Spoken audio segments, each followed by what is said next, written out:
Hello friend, मैं राजन NCERT अधिकारी academy में आपका स्वागत करता हूं। आज हम बात करने वाली गंगा नदी तंत्र के बारे में। गंगा नदी अपोहा तंत्र के बारे में कौन कौन सहायक नदियां हैं और कौन कौन उससे रिलेटेड जगह हैं जो परीक्षाओं में बारंबार क्वेश्चन आते रहते हैं।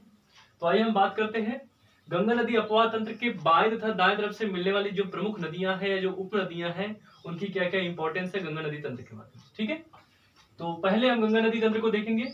तो पूरा का पूरा जो ये गंगा नदी तंत्र है, ठीक है ना, ये पूरा का पूरा जो गंगा नदी तंत्र है, इस पूरे गंगा नदी तंत्र में कौन सी नदियां किस तरफ से मिलती हैं उस सब के बारे में देखेंगे।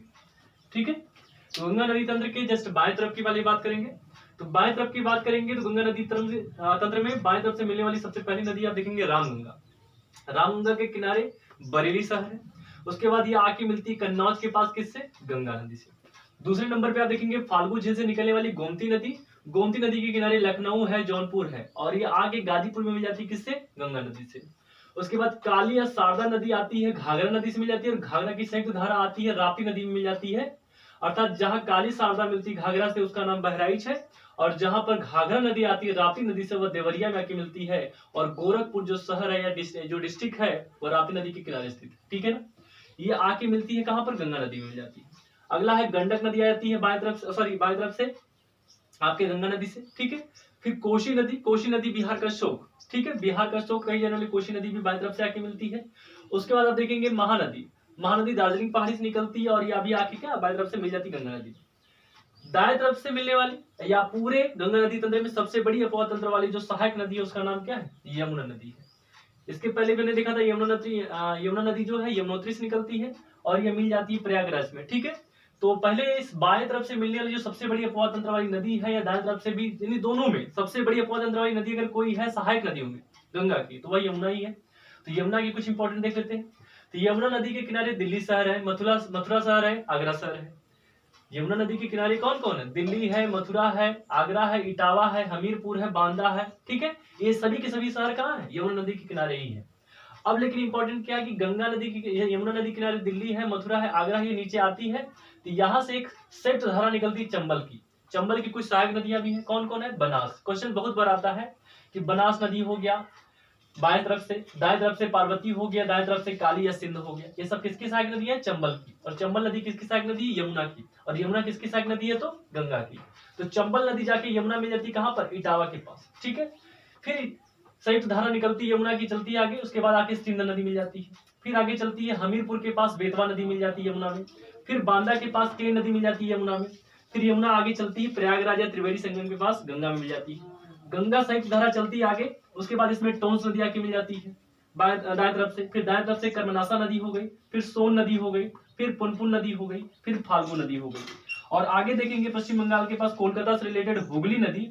हुगली नदी की एक सहायक नदी, इसका नाम दामोदर। ठीक है, इसे बिहार का शोक भी कहते हैं।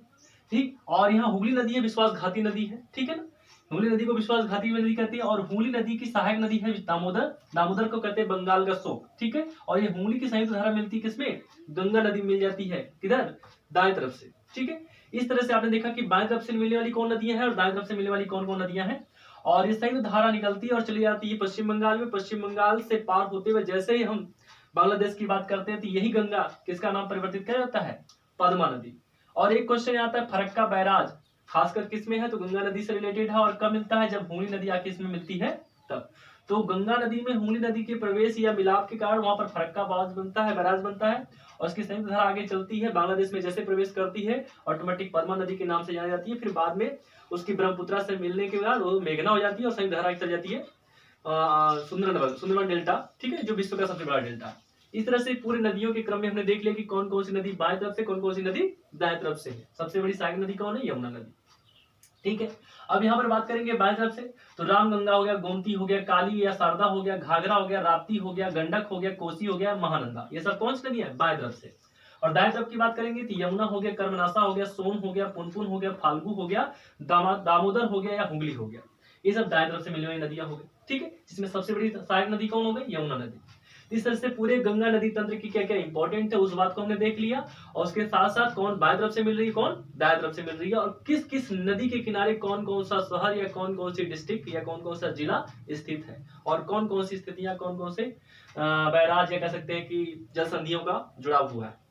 जिस तरह से आज गंगा नदी तंत्र के बारे में हमने देख लिया, इससे रिलेटेड जो भी पीडीएफ है, पीडीएफ आपके टेलीग्राम चैनल पे डाल दिया जाता है, ठीक है, जिसका नाम है एनसीईआरटी अधिकारी एकेडमी, ठीक है, उस पर आप ज्वाइन हो जाइए, एनसीईआरटी अधिकारी एकेडमी फॉर सिविल सर्विस, उस पर ज्वाइन हो जाइए और उस पर आपका इसका पीडीएफ भी मिल जाएगा और अपलोड भी कुछ समय बाद वीडियो भी हो जाएगा, ठीक है।